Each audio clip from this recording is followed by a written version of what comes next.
recess at any time. Good morning and welcome to today's hearing on the Subcommittee on Higher Education and Workforce Development.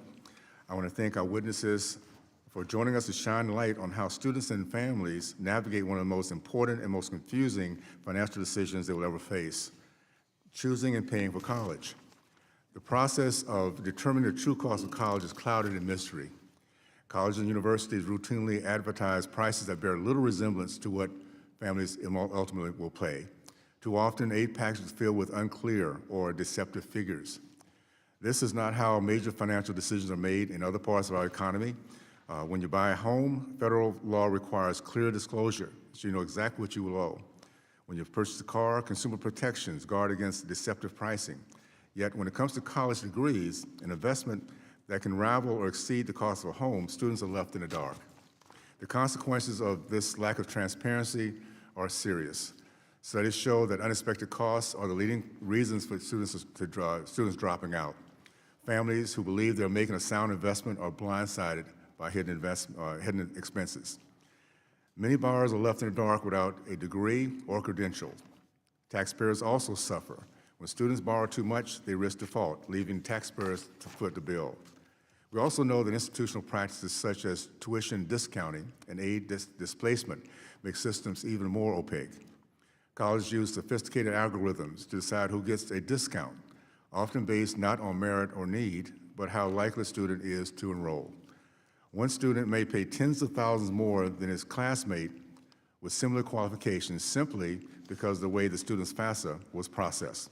That is not fair to students or families. The good news is that solutions are within reach. This committee has previously advanced bipartisan proposals to bring sunlight to college pricing. Republicans have proposed legislation that would establish standardized financial aid offers to ensure students and families are can accurately compare college costs. We have also proposed improvements to make net price calculators more accountable, accessible, and user-friendly. And we're exploring the concept of maximum price guarantees so families know from day one the most they'll ever pay for a degree. These reforms are rooted in a simple idea. Students and families deserve honesty and transparency. They should have access to information they need to budget, plan, and make college choices that are best for them without a lawyer or an accountant. Today, we will hear from experts, including leading economists and a seasoned college administrator. The testimonies will help us recognize where transparency is working and where it's not, and what colleges can do to ensure that no student or family faces sticker shock, that's often way too late. I look forward to a strong discussion and working with my colleagues to make college pricing transparent, eliminating the guesswork, and empowering students, enhancing accountability, and safeguarding taxpayers. Before I yield to the ranking member for a statement, I want to take a moment to acknowledge today that Chance Russell's last day is today in committee. For the last 6 years, first under leadership of Chairman Fox and now under leadership of Chairman Walbert, Chance has been a trusted colleague and a true expert in higher education policies. Across the House, Senate, and Education Committee, he has earned deep respect for his insight and leadership. And most recently, Chance poured countless hours into crafting proposals that became law through a reconciliation, work that will leave a lasting mark on the families and students nationwide. Chance, your creativity, dedication, and hard work have made this team stronger every single day. On behalf of all of us, thank you for everything you've done and you've given, and we wish you the very best. And I'd like to take a few minutes to yield to our full committee chair, Chairman Walbert. Thank you so much. That's kind to Mr. Chairman. Chance, we will miss you. We'll hold it against you for a while that you're leaving us. But to come in as a new chairman of this committee into reconciliation, into student loan debt payoff, all the financial things, and know that I had someone who Chairman Fox said, make sure you keep him on. Had that stamp of approval, and then to find out as we sat and talked with college presidents, financial aid officers and others, that I could always turn to you who had the answer. Whether they wanted to hear it or not, at times it was the true answer, but also a willingness to say, we will look even further as we get better numbers and make sure it all works. That was immensely helpful to me, and I'll never forget that. And also to know that you were very capable in working with our friends across the aisle to do it in, if it possible, bipartisan way, to take suggestions, to take concerns, and move them forward. That was immensely helpful as well. And then finally, to know that you scheduled your wedding around all of this work and the sacrifice that meant. I want you to thank your wife also.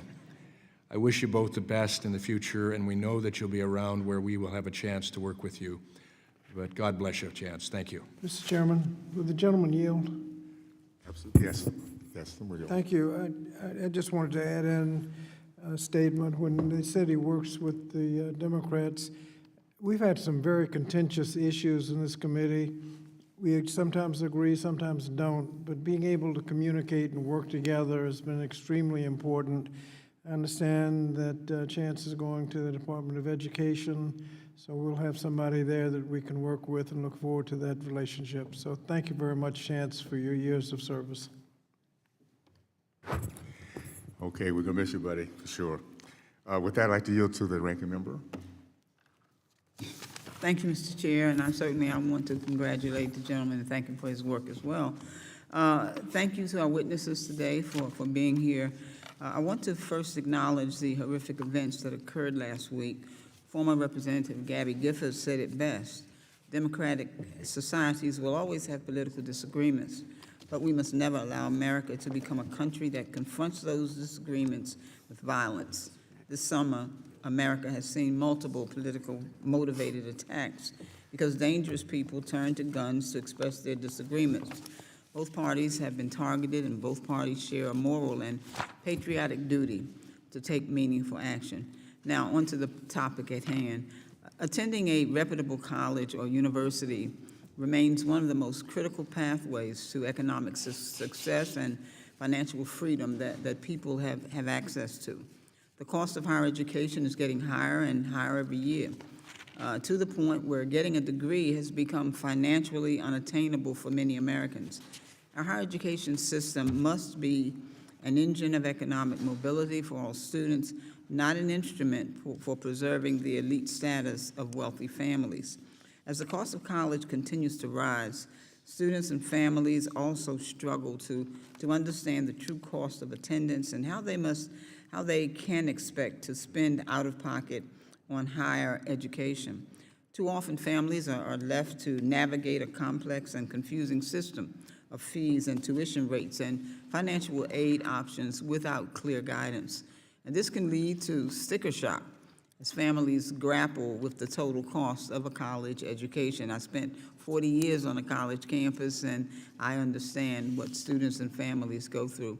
In my home state of North Carolina, the North Carolina College Connect program removes barriers and provides direct pathways for high school students to apply for and attend college. Programs like North Carolina College Connect cut through much of the bureaucratic red tape that comes with applying for college and help students and families understand the process. But there's much more to be done. Greater price transparency is essential to ensuring that students and families can make informed decisions about their future. Institutions of higher education can and must do more to be more transparent with students and their families about the cost of attendance and about their student aid options. That being said, more transparency will not address many of the root causes of the rising cost of college. Right now, our country is facing a college affordability crisis that has been made exponentially worse by the Trump administration and congressional Republicans. And so the Big Ugly Bill raises costs for current and future borrowers by forcing student loan borrowers into unaffordable repayment plans. eliminating resources to help struggling borrowers, and pushing students toward the predatory private loan market by eliminating graduate plus loans, capping parent plus loans, and limiting access to Pell Grants. And to make it worse, in March, the Trump administration ordered sweeping reductions in force, RIFs, at the Department of Education, laying off over half of the staff at the Office of Federal Student Aid. And so we've seen reports of calls going unanswered, glitches going unfixed, and disruptions in colleges' abilities to calculate their own financial aid offers. And so how can we expect colleges to deliver transparency if they themselves don't have the necessary information? At the end of the day, transparency in college costs is a wonderful goal, but increased transparency is not going to help families afford the cost of college once they understand the total cost. Addressing transparency is a tiny drop in the bucket compared to the larger issues that students are dealing with. And so I hope that we can have a productive discussion today about transparency.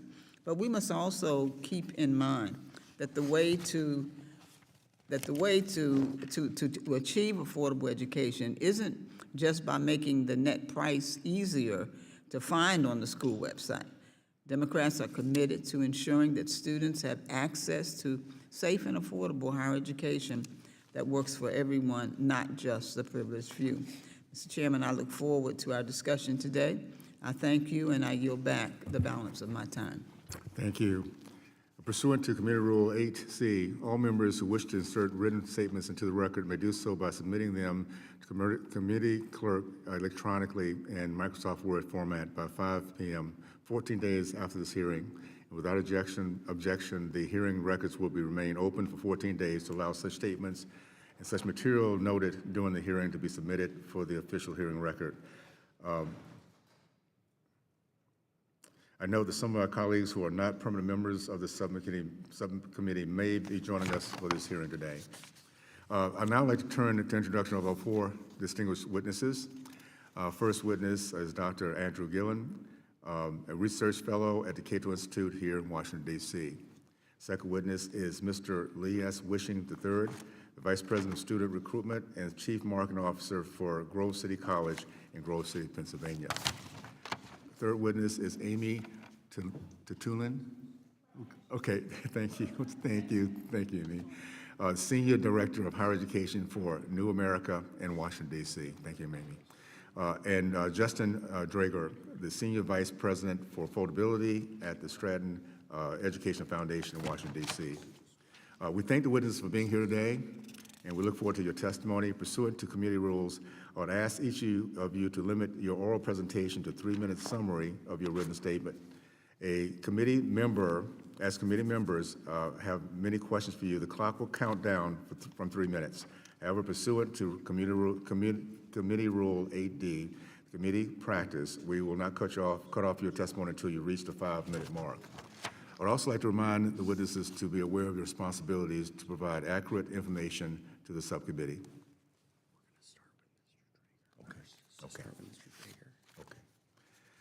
I'd like to first recognize Mr. Drager for your testimony. Thank you, Mr. Chairman, Chairman Owens, Ranking Member Adams, and members of the subcommittee. Thank you for the invitation to testify today. I'm Justin Drager, Senior Vice President for Affordability at Strata Education Foundation. At Strata, we are focused on connecting education with opportunity for more Americans, particularly those with the most standing in their way. Price transparency is a foundational part of affordability because it helps families make informed choices, budget realistically, and trust the system. And without it, we lose not only dollars, but dreams and talent and opportunity. Sadly, according to our research, most people have no idea what it actually costs to attend a community college or a 4-year in-state public university. In fact, again, with our research, most are overestimating that cost.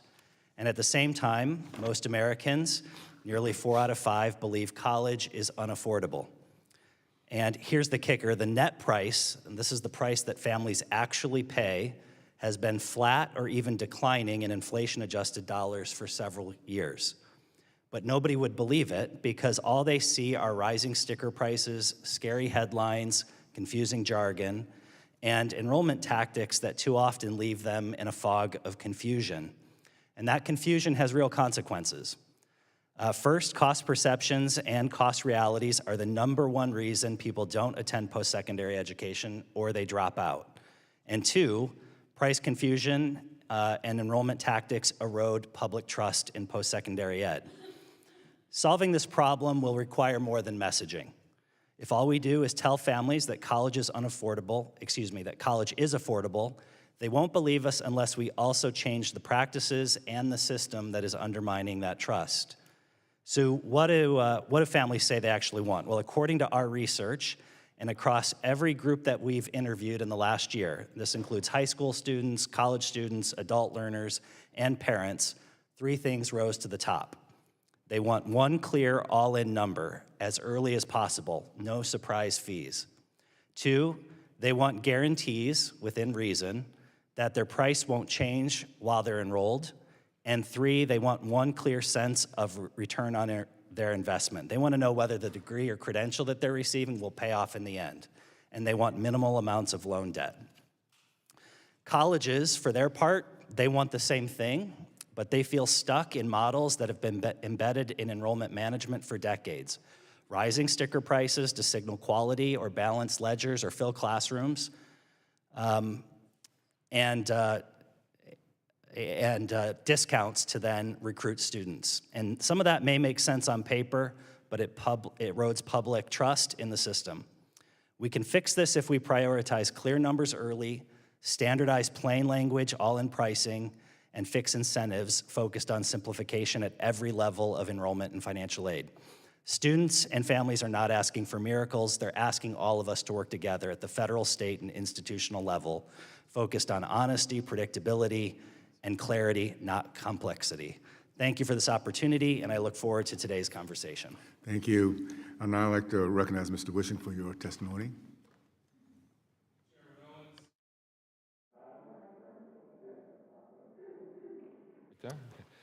Chairman Owens, Ranking Member Adams, and distinguished members of the committee, thank you for the opportunity to testify about unfunded discounting, a misleading tuition pricing practice widely used by colleges and universities. My name is Lee Wishing, and I am Vice President for Student Recruitment at Grove City College in Western Pennsylvania. Most universities without large endowments set their tuition sticker prices well above their actual costs, their break-even costs. This is done for 3 main reasons. First, a high sticker price can create an inflated perception of value. Second, it allows the school to offer large, impressive-looking scholarships to every student, making them feel valued and desired. Finally, and most importantly, this scheme dupes some students into unwittingly funding their classmates' scholarships. Let's use a simple example. A university sets its sticker price at $65,000, but its actual break-even cost to educate a student is only $35,000. Therefore, it can give every student a $30,000 scholarship without losing any money. But what happens to the student who receives just a $20,000 scholarship? They'll pay $45,000, which is $10,000 more than the school's break-even cost. This extra $10,000 can then be used to give a more desired student, perhaps one with a high SAT score or a special talent, a larger scholarship, say $40,000. Essentially, students who receive smaller scholarships are unknowingly subsidizing those who get larger ones in such a scheme. This practice puts students and families at a risk of overpayment and excessive debt. They may take on loans to pay for a portion of their classmates' education and could be burdened with that debt for years after graduation. Furthermore, many schools have a minimum GPA requirement to maintain these scholarships. If a student loses their scholarship, they may be faced to pay the full inflated sticker price or drop out of college altogether, sometimes with a large debt burden. My college, Grove City College, competes in the higher education marketplace without practicing unfunded discounting. We charge our break-even price of $35,290. Our scholarships are fully funded by our endowment, alumni, and friends. No student pays for another. We see firsthand how this practice is a sophisticated marketing scheme with an entire industry built around it, including third-party vendors who develop data models to determine scholarship awards. In summary, unfunded discounting is a marketing scheme that inflates tuition prices, distorts perception of value, and causes some students to unknowingly subsidize other students, often at great personal expense and debt that will take years to pay off. Thank you for your time and consideration of this important matter. Thank you. I'd like to now recognize Ms. Latunin.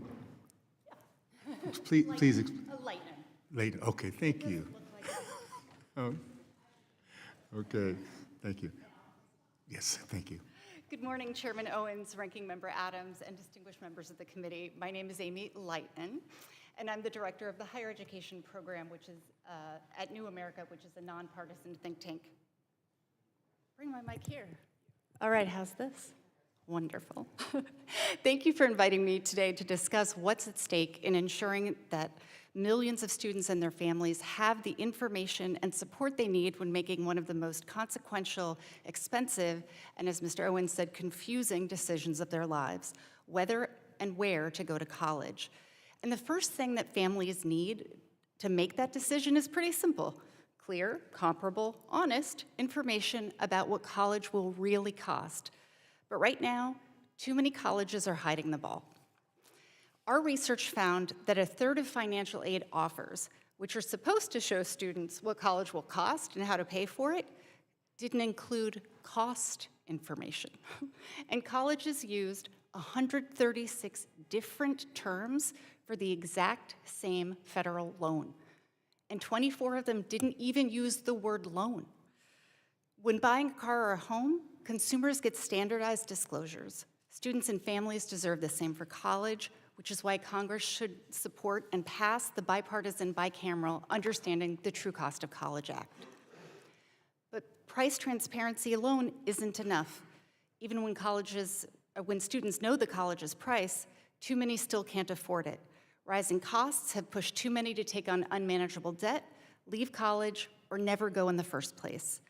Pell Grants now cover only about a quarter of the full cost of attending a public university, which is the lowest share in decades.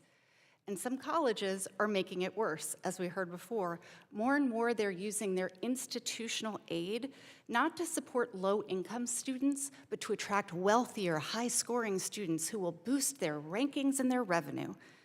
Our research found that between 2001 and 2017, selective public four-year universities spent $32 billion on students with no financial need. $32 billion that could have gone to help low and moderate income students. That's unconscionable. And colleges need to stop doing that. This behavior undermines the Pell Grant program and leaves the students who Congress has prioritized with bigger affordability gaps and more debt. In addition to stopping that behavior, we need more investments to restore the Pell Grant's purchasing power, reforms to ensure that states and institutional aid goes to students who need it the most, and a meaningful federal-state partnership to stabilize costs and keep them low. But even when students can pay for college, affordability isn't enough because it doesn't mean much if programs leave them drowning in debt or stuck in low-wage jobs. And that's why passing the bipartisan College Transparency Act and maintaining the Department of Education's financial value transparency rule is critical so that students can see which programs pay off and which don't before they enroll. Transparency is essential, but it's not a substitute for protection. Students and taxpayers need meaningful accountability, and Congress took a major step forward during reconciliation, including a do-no-harm standard to ensure that colleges don't leave students worse off than if they hadn't enrolled at all. But Congress needs to go further. It needs to include the risky undergraduate certificate programs and protect students from programs with unaffordable debt.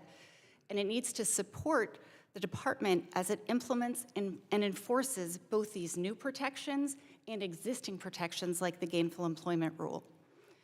But laws don't protect students on their own. They require people and resources, and right now the department needs both.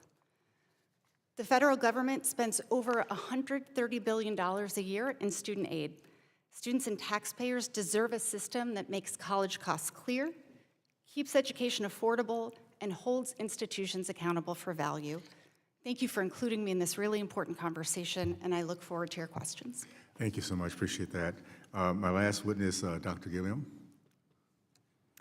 Chairman Owens, Ranking Member Adams, and esteemed members of the committee, thank you for giving me the opportunity to testify on these important matters. My name is Andrew Gillen. I'm a research fellow at the Cato Institute, and I've been studying higher education for longer than I'd care to confess to. So today's topic on transparency in higher education is an excellent one. And higher education tends to have both high and uncertain pricing, which is a particularly brutal combination for students and parents. One promising policy that could help address these problems is price transparency. There's been momentum around 3 different price transparency initiatives in higher education. The first, which Amy alluded to, was eliminating confusing financial aid terminology. So making sure we're using the same words to describe Pell Grant student loans. This is a very low-hanging fruit. We should definitely do it. Number 2, net price transparency, which this body has already done some work on in mandating net price calculators. I think more work still remains to be done. But the third is really a state-level initiative at this point, and these are what we refer to as price guarantees that lock in a maximum price for a predetermined number of years, typically the length of the program, so 2 years for an associate degree, 4 years for a bachelor's degree. States like Ohio and North Carolina are already implementing some of these. In terms of the overall pros and cons of price transparency, my written testimony has a complete list, but I want to highlight a couple of the big ones in my limited time here. As an economist, I'm going to focus a bit on the economic rationales for price transparency, which include increases in market efficiency, more informed decision-making on the part of students and parents, reduced transactions costs, and a better competitive pressure on institutions, not only because the students and parents are more informed, but also because we would anticipate seeing less things like price discrimination and scholarship displacement with more transparent pricing. But I am trained as an economist, so I do tend to to emphasize the economic reasons.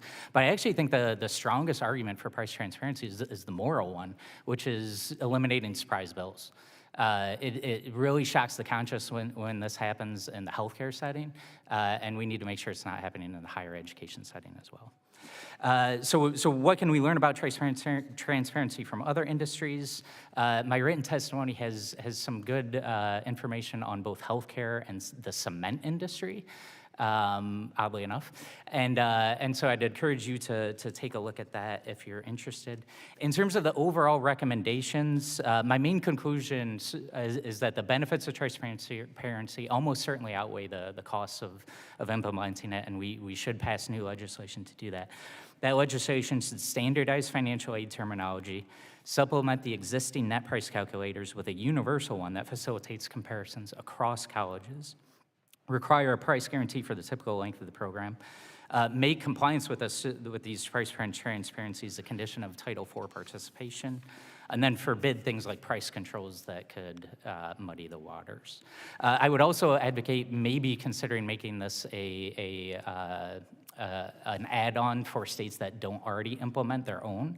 So a state like Ohio or North Carolina that's already doing this, perhaps allow them to continue doing their version, but do require standardized terminology and formats so that it's machine readable and comparable. Thank you for giving me the opportunity to testify, and I look forward to answering any questions you have. Thank you so much. Under Committee Rule 9, we'll now begin questioning under the 5-minute rule. I will recognize myself for the first 5 minutes. Mr. Wishing, first of all, very enlightening open statement. And I just wanted to, your testimony, you described tuition discounting as, quote, best kept open secret. Is there anything you can add to what you've already kind of exposed or talked about so far? Again, for many of us, this might be the first time we're hearing these type of terms. So anything you want to add to your opening statement? Sure, the best kept open secret. It really is, from my perspective, the seat that I sit in at a place that doesn't practice this, it's just remarkable to see how the whole industry knows this is happening. Everybody knows it. Marketing firms that create the data models. I've been in conversations with college presidents, colleagues who've gone off to other institutions. In summary, sir, everybody knows. Everybody knows. The associations that colleges belong to. Everybody knows but the students and the parents. And we have a heck of a time cutting through that morass of misinformation to help students understand what's going on. Thank you so much. And Mr. Drager, in your testimony, you indicated that the impact of the current college pricing system is not shared equally among students. Which students and families are hurt the most when colleges are not transparent, and how does the lack of transparency impact enrollment, persistence, and completion? Three groups stand out when we looked at the numbers of students that suffer the most when they don't have a clear idea of what college is going to cost. First are low-income and first-generation students. They're the least likely to have family experience that helps them navigate a really complex system. The second are adult learners. They're debt-averse. They want to understand the ROI the most, and when they can't decipher what the degree or credential will help them and how it will pay off in the end, they're reluctant to enroll. And third are middle-income families who earn too much to qualify for the maximum need-based aid, but they don't make enough money to pay the sticker price. And when they confuse sticker and net, they don't have clarity and will delay or potentially not enroll. In terms of persistence, the numbers we have almost show that 9 out of 10 students who don't persist or who drop out of higher education cite perceptions of cost or real cost as the reason why. If you look at all of the other reasons that they come up with, they nearly every other reason is indirectly related to perceptions of cost or cost. So I would say the bottom line is when students don't understand the price, the most vulnerable ones are the ones who pay the highest cost, not just in dollars, but in lost opportunity. Thank you. First of all, this is an extremely important conversation, and for many of us to understand some of what's happening behind the curtains is very, very enlightening, to say the least. So I'd like to now recognize my colleague from California, Mr. Takano. Thank you, Mr. Chairman. Mr. Leighton, you state in your testimony that transparency is the minimum protection that families need before committing to one of the most expensive decisions of a lifetime. And I couldn't agree more with that assertion. Ms. Leighton, you also describe how the current gainful employment and the financial value transparency rules, well, can you describe how the current gainful employment and financial value transparency rules protect students? Absolutely. Thanks for the question. And just to underscore, transparency is not a substitute for protection. And I will say both of these rules, the gainful employment rule and the financial value transparency rule, go as far as the Department of Education can go without congressional action. And I really applaud the department for going as far as it has gone. And H.R. 1 did do an accountability measure, but it really lacked some holes that the gainful employment rule keeps in place. So one of them is what I mentioned earlier, which are these really risky certificates that where we see a lot of concentrated, terrible outcomes for students. And then we see a lot of programs where you have students are drowning in debt that they can't pay back. H.R. 1 took a good step, and it has a mandatory earnings provision, but it doesn't include that debt piece, and it has this whole entire loophole for these certificates. But gainful employment is the backstop to that because it will protect students against those programs. But the problem is, it's a rule, and we all know regulations come and regulations go. And I think it would be better if this were codified in law, but until and unless it is, it needs to stay. And I think that Congress needs to use its congressional oversight authority to make sure that the rule is enforced, that the rule is being implemented, and that the data that are coming out of the rule are shared with the public. And the same thing is happening with the financial value transparency rule, which is, we're talking about transparency of price. We need transparency of price. For particular programs, we need transparency of outcomes, and this is called FVT, financial value transparency. It is I think it's the most impressive step the Department of Education, the federal government, has taken so far in terms of transparency. And I would also encourage the department, not the department, I would encourage Congress to encourage the department to both implement the financial value transparency rule and make sure that those data come out. Because right now, sorry to get a little bit wonky, the department has just finished 2 rounds of collecting the data. So we could publish those now and have information that students could use today or as soon as they publish it to make these decisions. And I will say that the gainful employment rule is on the docket right now. The Department of Education is reconsidering it during an upcoming negotiated rulemaking session, and colleges are already lining up and writing in their comments saying, ooh, let's weaken that rule, let's get rid of that rule. And what that's going to mean is it's not just going to hurt the students who are in those programs today, the certificate programs or the unmanageable debt, the certificate programs that I talked about. It means there's going to be an incentive for colleges to create more and more and more of those programs because they are not subject to that accountability, and that's really dangerous for students. To summarize, transparency is important. It's a minimum basis. I think we as Republicans and Democrats can agree on that point.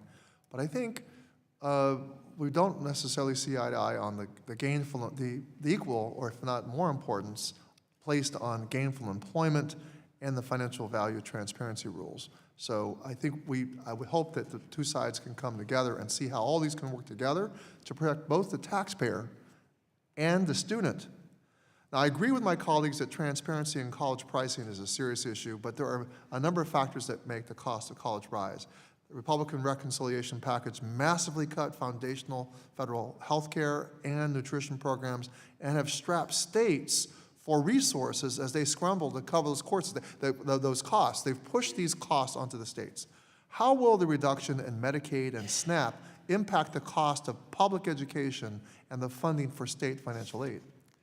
It's going to be huge. I mean, the first thing that states do when they're facing budget cuts is they cut higher education. And they cut higher education because they can raise money for it. But the raising money for it is raising tuition, which means the budgets are being balanced on the backs of students, often in the forms of debt. These are going to be massive holes in state budgets with the cuts to Medicaid and SNAP, and it's going to have a really big impact on student affordability. Thank you so much for that. Thank you. Are you back? Thank you. I'd like now to recognize the chairman of the full committee, Chairman Walbert. Thank you, Mr. Chairman. Thanks to the panel for being here. And I'm delighted in my conversations with the Secretary of Education that some of this is actually going to be happening, including in FAFSA, which will be rolling out on time.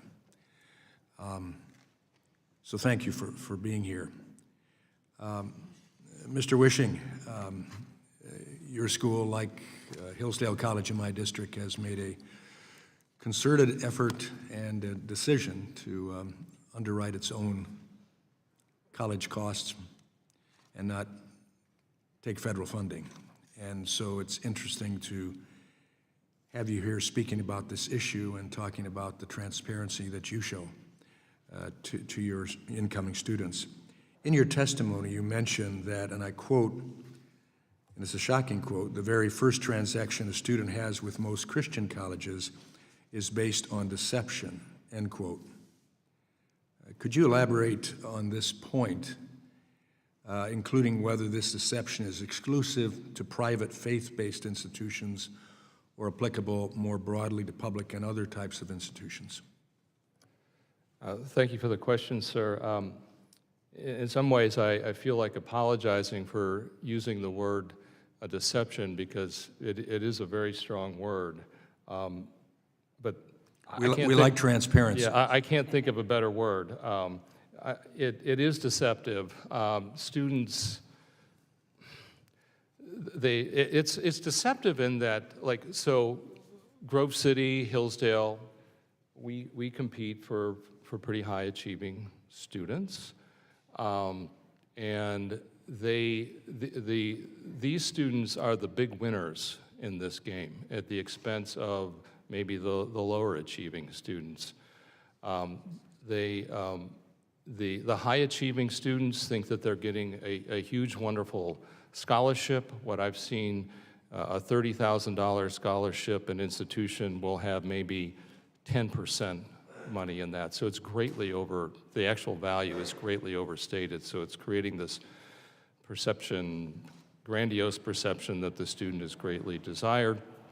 The students that score lower or achieve at a lower rate, they too get a scholarship. It's like everybody gets a trophy. Some students get a big trophy, and the students that get a smaller trophy, they end up paying for the bigger trophies. It's staggering. Everybody does it. I shouldn't say everybody does it, not everybody, but it's widely practiced. But it is across the board. Excuse me? It is across the board. I see it every day of my working life. Okay. Yes. Thank you. Dr. Gillen, an eye-opening expose by the Wall Street Journal in 2023 found that the public flagship universities have, and I quote, been on an unfettered spending spree and have passed the bill along to students, unquote.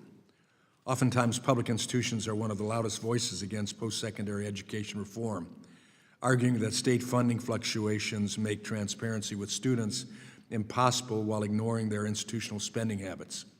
Do you agree with the premise that state funding has declined, and does the fact that an institution receives state funding mean that it can't be honest with students and families?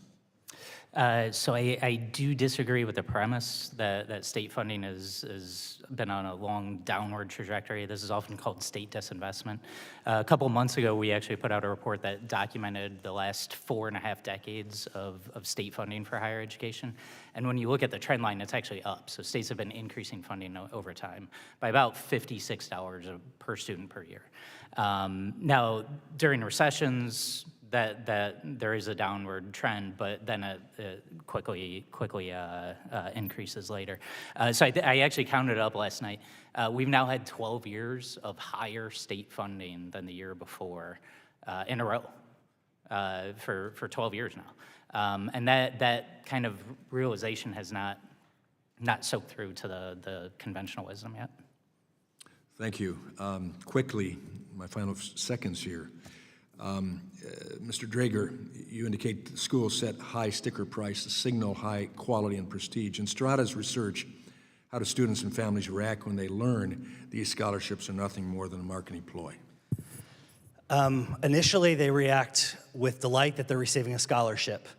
Ultimately, down the line, it works against the school's interest. I might just frame this slightly differently.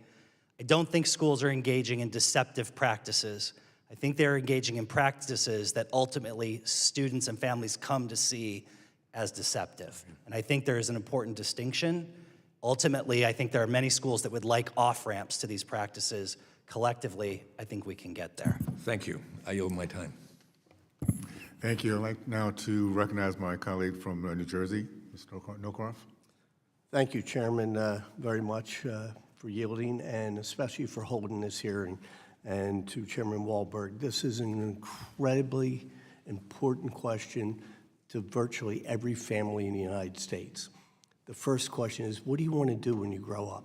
Which turns into, whether it's 9th, 10th, 11th grade, are you going to college? With the assumption is that's the first and best and only answer in so many ways. Do you want to go to college?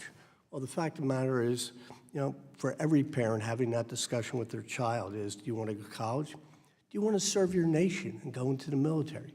Or do you want to go to a trade school?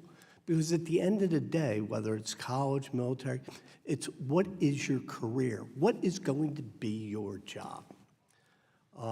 Student loans, I say it all the time, is one of the greatest things we ever have done and one of the worst things we've ever done. Because for parents who care so much about their children, they want to do what's right by them. To pay $80,000 to go to college for 1 year. First of all, let's back up. We talk about, like, every child knows, I want to go to college, and this is what I want to do. I would love to see the statistics of asking that child what job or career that they're going for and where do they end up.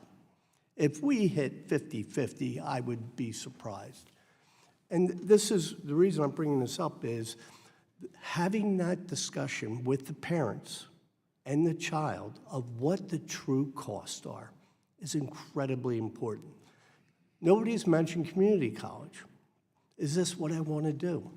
Because that is the most affordable, accessible for any child. And then move into a 4-year and go on. But the idea that so often they want to chase that picture that they see, it's a great sports team, and listen, we just came off a great weekend of watching sports for college football. And how many children pick those schools simply because of the academic program or the sports programs? So true cost is such a relevant issue. Earlier in your testimony, you talked about the net cost.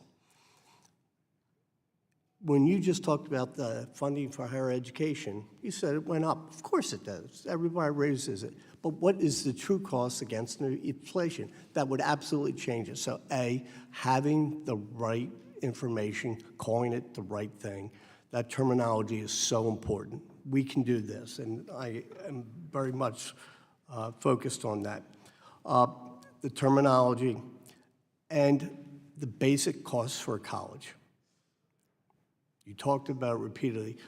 You can buy the Chevy or you could buy the Cadillac.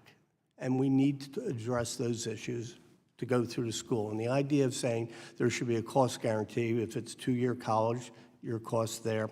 So we're having a great discussion for something that ends up being the biggest decision in many people's life, other than getting married and having children. This is so important that we consider what takes place at the time of these decisions, because it impacts the parents who might have to help the child, and it certainly is going to impact that child making that decision. So, transparency. Ms. Layton, talk to me about when this child and this parent are making a decision, what goes into making that decision that impacts? Are they actually looking like, gee, to go there, it's going to cost me $500,000 to send you there for something that you may or may not do? When we're talking about transparency and the terminology, also the decision-making, what goes into that in the studies that you've been a part of? How do the parents and child actually make that decision?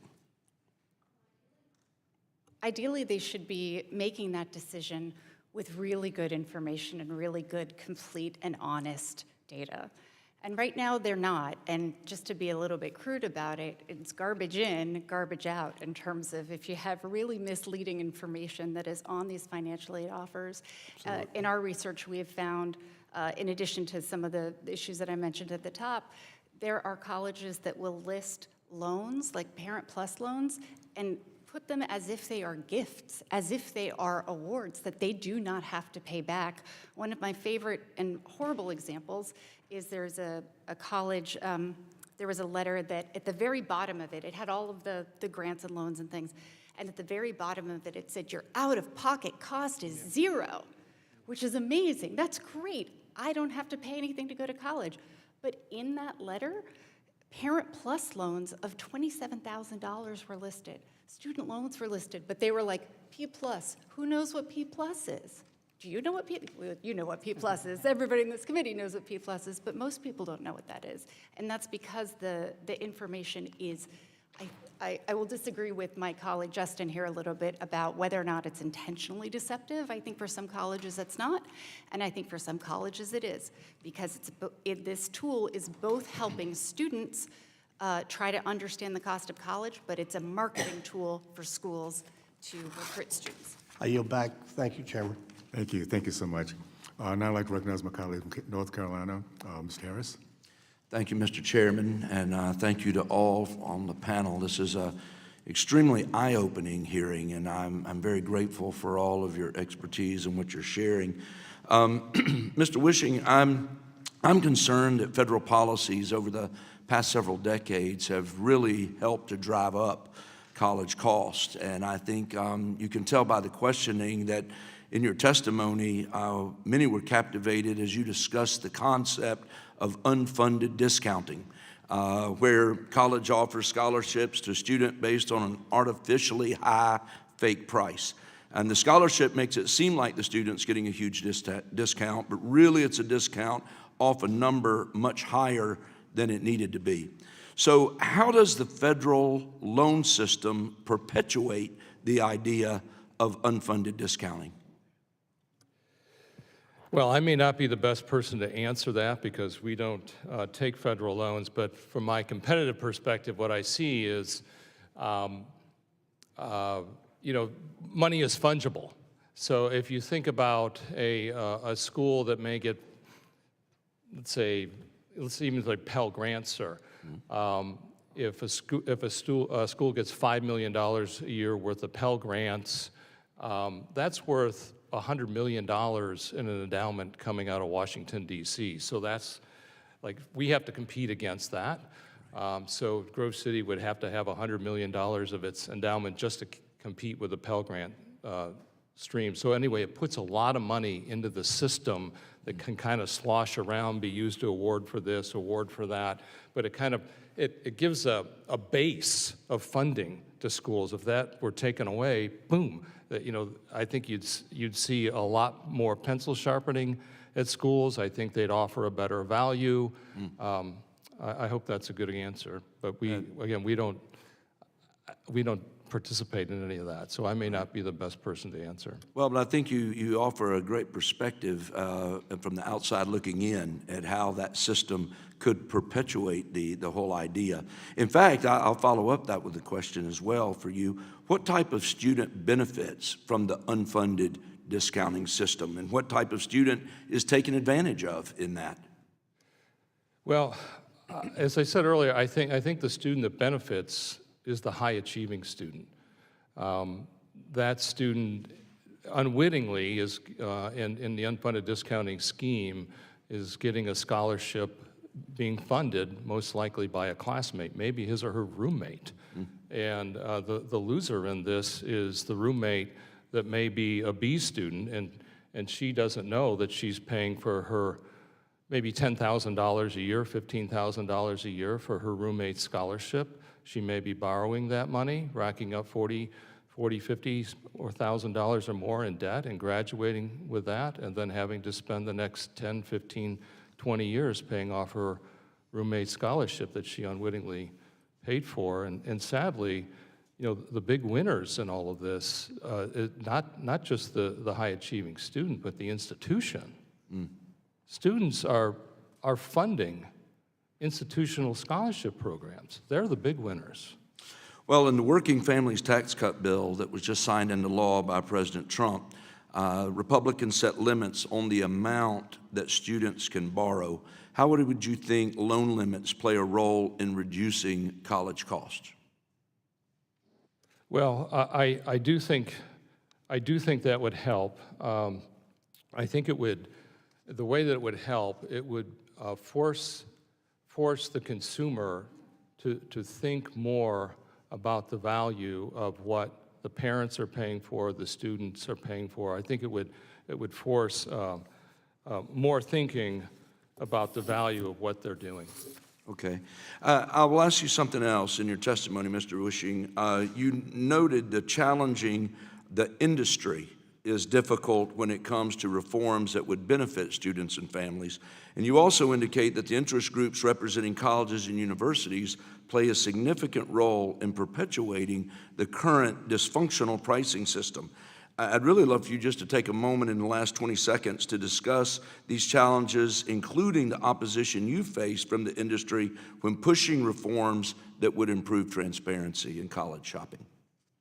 I do think associations could help. Some of the associations that schools belong to require a transparency or an ethical, sign off on an ethical statement to be transparent with students about such things. I've challenged one organization about that. I encouraged them, well, I won't go too deep into that, but it was a pretty lengthy back and forth process. And in the end, the board of that organization said they really couldn't change because it would be detrimental to the recruitment philosophies and detrimental to their enrollment efforts of their members. Thank you, sir. Mr. Chairman, I yield back. Thank you so much, appreciate that. I'd now like to recognize the ranking member from North Carolina, Ms. Adams. Thank you, Mr. Chairman, and thank again the witnesses for being here. When students sign up for college, they shouldn't be left guessing how much aid they'll get, guessing whether tuition will jump from one year to the next, guessing if they'll be able to stay enrolled at all. But the biggest challenge, I think, for students is covering the gap between the money, the aid that they receive from the institutions and what they're able to pay. I spent 40 years teaching as a college professor, and so I do understand some of this. But I know that that kind of uncertainty pushes students to the breaking point. Some take on loans that they can't repay, others drop out, not because they couldn't do the work, but because they couldn't make the math work. Now, let's put the numbers in perspective. The maximum Pell Grant today is $7,395. And in most states, including North Carolina, where tuition and fees at a community college average just about $2,300, that's more than enough to cover tuition. But what that tells us is simple. Community colleges are doing a lot with very little. They're providing a rigorous post-secondary education at a fraction of the cost of four-year institutions, but they need more federal support to keep doing more while staying affordable.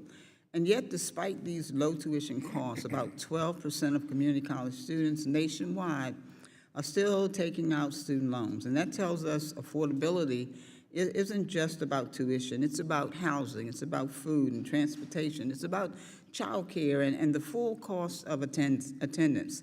So while today's hearing is about transparency, we can't stop there. Students don't just need price tags. They need predictability. They need affordability, and they need Congress to stand up for them and not pull the rug out with cuts to Pell and federal aid. And let me just turn to our witness, Ms. Leitinen. Many students are concerned that during their time in college, their aid and therefore their cost of attendance can change dramatically. You've written about price guarantees versus affordability guarantees. So could you answer, what is a price guarantee and why is it different from an affordability guarantee?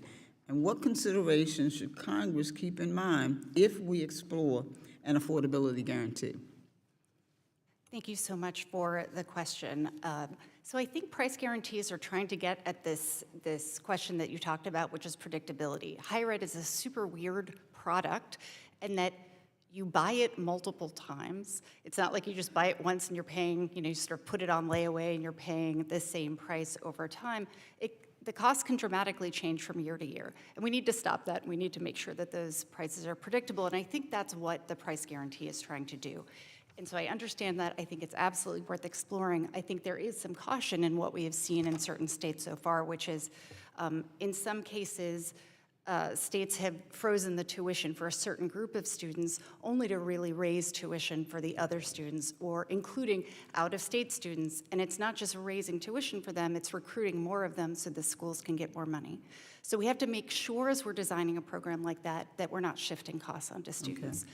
But either way, that's not an affordability guarantee. And students need to make sure that they can afford to go to college. Thank you. In July, Congress passed H.R. 1, which cut federal student aid and safety net programs, and students tell me that they need more aid, not less. And while transparency is important, what good is transparency if we're just telling students they can't afford their dream? So, Ms. Leitinen, as these student aid cuts take effect in 2026, what should students and families be aware of when making decisions about how to pay for college, from tuition to indirect costs, and what should we know about how H.R. 1 will affect colleges' abilities to address rising costs? I mean, I think they need to know that it's probably going to be more expensive for some students and that it's going to be harder for low-income students to achieve some of the things that they've been wanting to achieve. And I think we're going to see in certain places, like for medical education, for example, I think it's going to be harder for students who don't come from wealthy families to be able to afford to go to medical school and become doctors. Thank you. Let me move on quickly. So given the tuition at community colleges is often below the maximum Pell, but students are still borrowing at significant rates. So how should Congress better support community colleges so that they can continue offering affordable, high-quality education while addressing the full cost of attendance? I've got about 3 seconds. Investment. Okay. All right, thank you. I'm investing as a grandmother with two granddaughters in college right now. Thank you very much, Mr. Chair. I yield back. Now, that was an impressive answer. Thank you so much. I'd like to recognize my colleague from Florida, Mr. Fine. Thank you, Mr. Chairman. I approached this hearing today with a heavy heart. I chaired higher education in Florida for 2 years when I was in the legislature, and frankly, given what we've seen over the last week, I believe that higher education is fundamentally broken. You know, when I hear professors making the kinds of comments that have been made from departments that I don't even know why they exist, like queer studies, I wonder, frankly, if we shouldn't be having this debate at all because the federal government should be exiting the higher education system and say, you guys are on your own, good luck, make it work, but it's time for the taxpayer to exit the system altogether. And that's something that I will be thinking about myself in the coming days. I don't know that the system is too irreparably broken for us to fix it. But, you know, before I was in politics, I actually worked in the hospitality business and helped pioneer the idea of yield management, which is getting different people to pay different amounts for the same product. Particularly think of hotel rates. How do you manage hotel prices and airline prices? Not necessarily to discriminate against two identical customers, but based on different times and different demand cycles in the purchasing process. And it's horrifying to me, frankly, to hear that what hotels use to decide what they're going to price your vacation at or your airplane ticket at is being used to decide whether kids can go to college or not. That is incredibly disturbing. So my question is for Mr. Wishing. In your testimony, you described the enrollment management industry, which involves schools hiring consultants, frankly, like what I used to do. I had no idea that universities did this, who use sophisticated data modeling to pinpoint the exact price that an institution needs to charge to an individual student. How prevalent are these consultants in higher education? How much money are these people getting paid to do this? And how do they influence the prices that are charged to students and their families? Well, they're out there. There are big name companies in the higher ed space. Is that all they do? Like this is their business? Well, yield management for colleges? There can be a big component of the business. The ones that I'm aware of, it's a big component of their business. I've been to I was at a summit, so to speak, here in D.C. and saw one of these companies demonstrate the model. The ethical implications of these things, to see them demonstrated, are jaw-dropping. And to be in a room when this happens and other members of the industry there, like on my side of the table, see it happen, unaffected by what we just saw, is staggering. And I think the reason that people are unaffected by this is that it's just the air that higher ed breathes. Of course, everybody does this. Like in the private world, everybody does it in the hotel world. I think a big problem, frankly, is the nonprofit status. And everybody might be horrified that I'm saying this, but the nonprofit status that higher institutions of education have, because we're supposed to serve the public good, and families and students assume that's what we're doing. But behind the curtain, there are people pulling all kinds of levers that don't work for the public good. No, I appreciate that. Look, one of the biggest public policy problems we have today is the whole idea of nonprofit. It's a branding issue.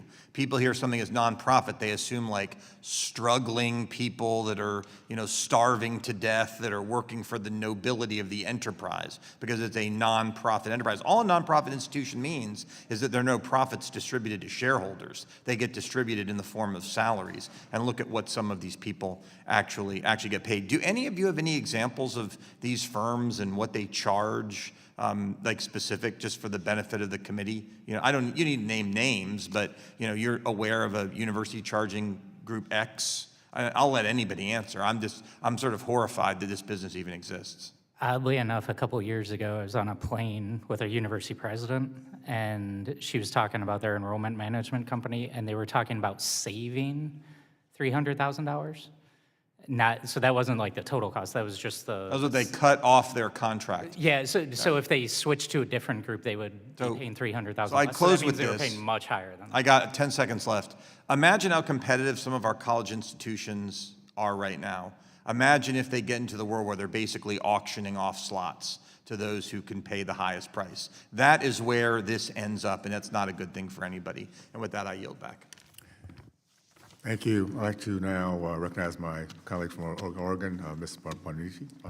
Thank you, Mr. Chairman and Ranking Member, and thank you to the witnesses. This is an important conversation and something I've cared about since I joined this committee years ago, in large part because of my personal experience that informed my understanding that not everybody's on the same path. I didn't go to college after high school. I was working. That's what worked for me at the time. So years later, I started first community college, then law school.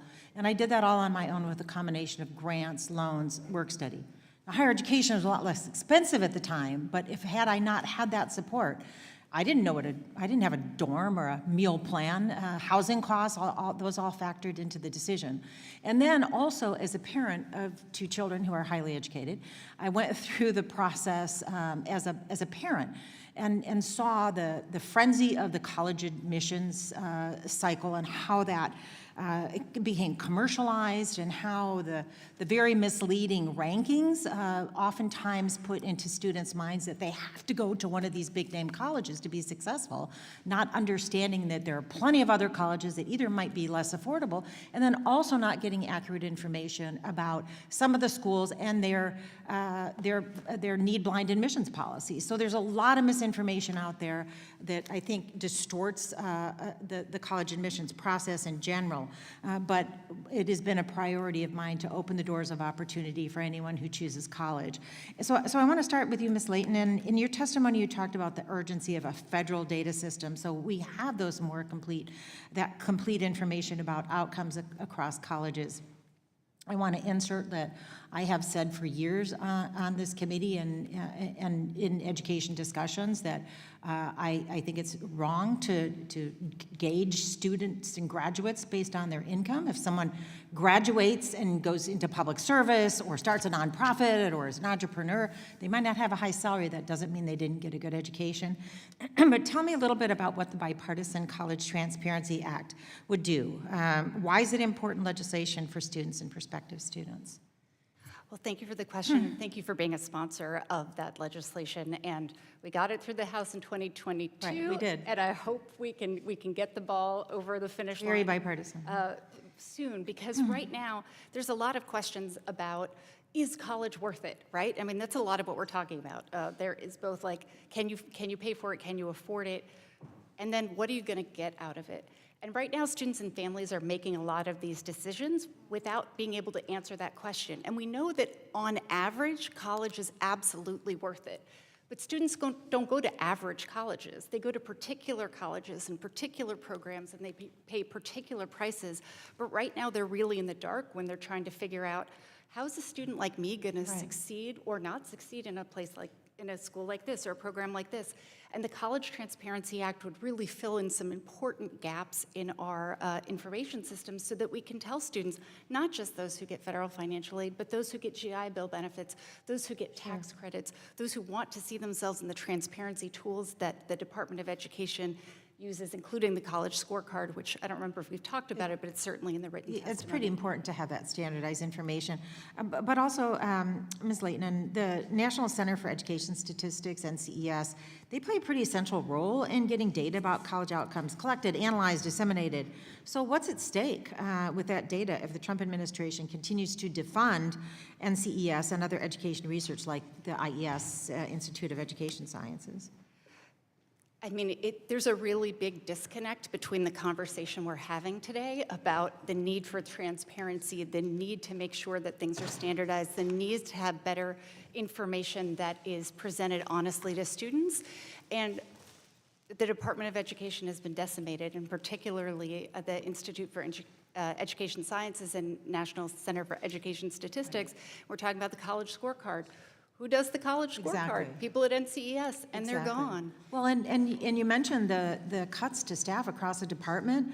The Office of Federal Student Aid, for example, it's going to significantly disrupt the ability of students to access financial aid and the information they need. And also what I call it the big ugly bill, because I don't think it's beautiful at all, that cuts billions of dollars in federal funding for student financial aid.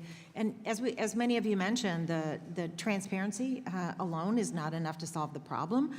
Mr. Drager, you mentioned first-generation students. Programs like TRIO and Gear Up, which the administration proposed eliminating, it looks like we're going to at least save some of that. Those are really critical programs to get information to students. I talked to a high school student who didn't know he could go to college until he talked to somebody from TRIO. So even if students have that clear understanding, we need to invest and have those programs like Work Study, Pell Grants. Work Study was a great program. Why aren't we boosting that funding to make college, open up those doors of opportunity so everyone who chooses college can get through and complete their degree without a tremendous amount of debt? And I'm out of time and I yield back. Thank you, Mr. Chairman. Thank you. I'd like to recognize my colleague from California, Ms. Kylie. Thank you, Mr. Chair. So I'm looking at a chart from the Bureau of Labor Statistics that shows that since 2000, the cost of basic consumer goods, a lot of them anyway, has significantly declined. The cost of TVs has gone down 97.9%. Cost of software is down 72.4%. Cost of toys is down 73.5%. But then you look at the cost of college tuition, and it's an entirely different story, up 184.7%. And relatedly, the cost of college textbooks is up 154.1%. So, Dr. Gillen, how do we explain this divergence where we see some costs when it comes to consumer goods coming down because of innovation and the like, but then the cost of college continues to soar? Yeah, that's a great question, and that's been a topic of intense study for a lot of people for a lot of time. The best explanation I can give you right now is that it's a difference between what we call search goods, experience goods, and credence goods. And so search goods are things like cereal or clothing, like you know what you're getting before you even make the purchase. Experience good is something like a restaurant meal where you don't know if it's going to be good before you eat it, but after you eat it, you can tell if it was good. A credence good is different. Like even after you've purchased it, you don't know if it was a good purchase or not. And so credence goods tend to have a couple characteristics. One, no agreed measures of quality. Like we don't know what distinguishes a good college from a bad college. There's no secondary market. And you don't know the value for it until long after you've made the purchase. So those three characteristics all credence goods have. But then you combine a couple other characteristics of higher education. Most students will typically only be interacting with a couple of colleges over their lifetime, so they can't even compare different colleges to different colleges. And then the students also participate in the provision of the good. So like if you as a student show up to campus and you just don't do anything, you're not going to learn anything. And so these things make higher education, even among the most difficult category of goods for normal economics to work its magic, make it really difficult. And so what we end up with is an unfortunate what we call the Bowen's revenue theory of costs, which is basically the college, since you can't observe quality, they compete to be the highest prestige or the highest reputation. And so they're all trying to be the best they can, which sounds great. But to do that, they need a lot of money. And so they're going to raise as much money as they can. They're going to spend everything they raise. And when you put all that together, you're going to see ever upward trend of spending in higher education. And that is fundamentally what is explaining why that line for higher ed looks so different than the line for something like TVs. Interesting. So how does this compare for public versus private institutions? Obviously, even private institutions are reliant a lot on government subsidies, but like in my state, California, since 2000, tuition in the CSU system has gone up 350%. Tuition in the University of California UC system has gone up 400%, so even worse than the average across the country. What explains that extraordinary rise in college costs in the public sector? Yeah, so the publics are an interesting case because they are also subject to a lot of political pressure from their state governments. And so state governments that are are kind of lenient will let them increase prices a lot more than other states. So a state like Florida doesn't let their colleges increase prices that much. A state like California seems like it's letting them do it. Interesting. And I'd invite you to weigh in on this question as well, Ms. Lademan, and if you'd like either of those. The college costs, the price going up? Yeah, and if there's anything we can do specifically when it comes to the public university system to try to get costs under control there. Well, I think one of the things that we've been talking about is that the line that you're talking about, that isn't actually what the students are going to pay, and so it's really confusing. So we see the tuition going up, but as we talked about today, we have a lot of discounting where you have this high sticker price, but students aren't actually paying that price, and so we actually really need much more transparency about what it is that students are actually paying, not just this maximum sticker price they're putting up there to try to see, to the gentleman's point earlier around sort of predictive pricing, how many students can you sort of squeeze as much money out of to get them as close to the top as possible? But students are falling down all the way on the continuum, and we just need more transparency about what they're actually paying. Yeah, I think that's a big part of the solution. Thank you, Mr. Chair, for bringing us together for this hearing. I yield back. Thank you. I'd like to recognize my colleague from Georgia, Ms. Macbeth. Thank you, Chairman Owens and Ranking Member Adams, and thank you to our witnesses today. I have read your testimonies. It's abundantly clear that our current higher education system is not working for the American people the way that it should be. That's the reason why we're having this hearing. It's not working for families who too often end up paying more than they thought they would ever have to pay. It's not working for the millions of students who are being forced to take out loans at predatory interest rates and have no degree or credentials to show for it at all. It's also not working for our employers who are in desperate need of workers with the specific skills necessary to fill the in-demand sectors of our economy. I'm talking to those employers all the time in my district. The status quo, well, it works well for some, but it leaves many people who are meant to be supported by education, Americans who are trying to get the skills that they need to provide a decent life for themselves and for their families, but they simply can't afford it. Instead of opening doors to opportunity for all, we have a system that puts far too many Americans in insurmountable debt at a time when most good-paying jobs in this country require a degree or some kind of credential. The reality for most Americans is that the only way that they can afford that credential or degree is to rely on student aid or take out a loan. People are told every day that one of the best ways that they can ever get ahead is to get an education, get a good college education, but instead of being rewarded with a better job and empowered with improved quality of life, too many are sentenced to a lifetime of debt for following the path that was laid out for them, obtaining the skills necessary to be gainfully employed and fill the workforce shortages that we see in all of our districts, all of my colleagues. We all agree that the current system is too expensive and that it isn't getting students where they need to and where they want to go. But the recent actions that are taken by my Republican colleagues will only make a bad situation worse. Cutting student aid for low-income students and families without getting at the root cause of the drastic increase in the cost of higher education will only further cement bad parts of a system that we're all here today trying to seek to improve. Prices continue to rise for students and families, and the majority is only adding to that burden by cutting programs that provide some level of protection from those increased prices. From Pell to work study to the federal supplemental emergency opportunity grant, Republicans and President Trump are unfortunately making education more and more expensive for working Americans by weakening and defunding the programs that they rely on to pay for schooling. At a time when Americans feel like that they are being taken advantage of, and this is something that I hear every day from my constituents, when there are so many people who have done everything right and have nothing to show for it, we should be committing ourselves to doing more to help them afford the skills that they need to be successful, not doing less. Ms. Lightnin, in your testimony, you did mention that tuition and fees have nearly doubled in price over the last 3 decades. Can you use what little time we have left to talk about why that is and what Congress can do not only to help those families deal with the rising costs and prices, but also to kind of rein in the overall costs of higher education? Thanks for the question.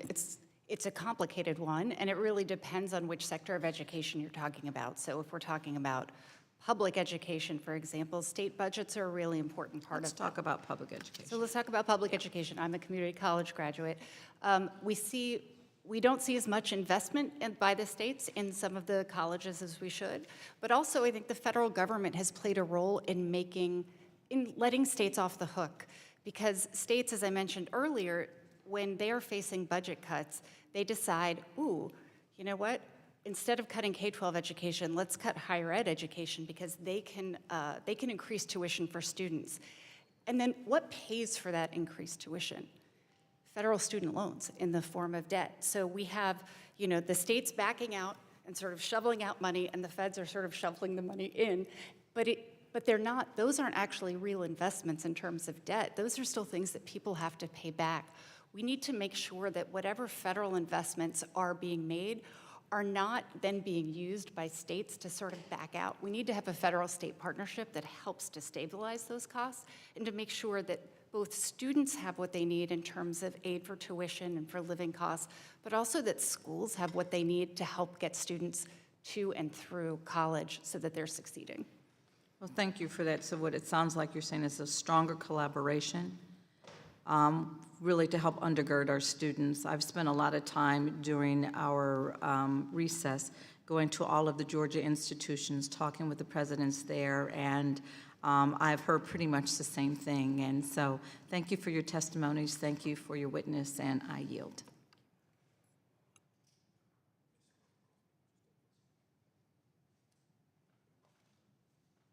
Thank you. I'd like now to recognize my colleague from Wisconsin, Mr. Kaufman.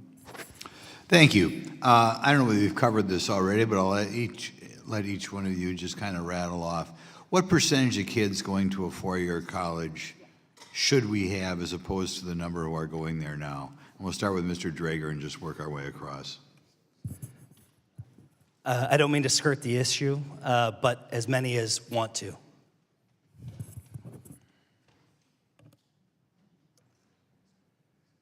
I think, I don't know if that's, I think the market could determine that, sir, frankly. I think if Well, right now, we're clearly subsidizing the idea that more people should go to college. And we hire at no small expense guidance counselors to advise people what they should do. Of all the people going to a four-year college right now, or say matriculating when they're hoping to get a degree, what percent should be applying to a four-year institution, and what percent should be looking to do something else? I have no idea. The market is so distorted. I have no idea, sir. I'm just going to copy what my colleague Justin Drager said. I think as many as want to, as many people who think that college is going to give them the opportunity and the economic mobility that they need to go to when they go through. Well, what if they're being lied to? That's why I'm asking you the question. Absolutely. I mean, I think that's part of the whole point of this conversation is that we need to have transparency not just around costs, but about whether or not it's going to pay off. Nobody will say. Why don't we ask the guy on the end here? So the Department of Labor does actually do studies looking at the educational requirements for jobs. Okay. And so if you look at that, I want to say it's about 18% of jobs would require a bachelor's degree, and between 5 and 10% would require a graduate degree. You compare that with how many students actually have one. I think it's about 24% have a bachelor's degree and about 14% have a graduate degree. So putting it all together, we've got about 10% more people going to college than the Department of Labor estimates actually need those Oh my credentials. goodness, that's kind of a sad state of affairs. And that's 10 percentage points, not 10% more. Sorry, misspoke. Yeah. Do you guys have off the top of your head, can anyone tell me in certain occupations how many people have a degree. Like I fly out here every week, you look at the flight attendants, say what percentage of flight attendants have a college degree? Or the other night I was shopping late at the grocery store and the gal behind the counter checking me out had a master's degree. She was freely saying she didn't really get a lot of value out of her master's degree, but she was happy with her job. Do you guys have any anecdotes of jobs that normally you don't think you need a bachelor's degree for, and the percentage of people doing them that have a bachelor's degree? So, Mr. Gottman, I've been in a couple hearings with you, and I agree that one of the studies that we've done at Strada Education Foundation is the number of people who have pursued a certain degree or credential that wasn't required for the meaningful work that they ultimately pursued. This does happen. It does happen. It happens all the time. It's the norm, but go ahead. However, sir, I think where I was going is the answer to this question probably isn't from the supply side or the government trying to figure out exactly where the market is headed from year to year, but more, how do we provide meaningful outcome data that is helpful to students early on? And from our research, what we're seeing is, besides price clarity, what they want is very clear return on investment information about where does this degree or credential lead, what are the earnings, and what can I expect to receive on the other side to help them make meaningful decisions. Okay. I'm trying to think what the number. I toured Walmart warehouse the other day, and their truck drivers, I can't remember whether they're making 110 or 140 grand a year. I'll have to call the lobbyist and find out. But they do that when they're 21 years old. What percentage of college graduates are making 110 grand a year, four-year graduates? Does anybody know? Very small. Very small. In other words, if we just were concerned about finances, the vast majority would be better off. And it's a tough job. I'm not saying most people could do it, but we'd be better off driving truck at Walmart. Probably in most cases something more useful to society as well. I'll give you one more quick question on my way out here.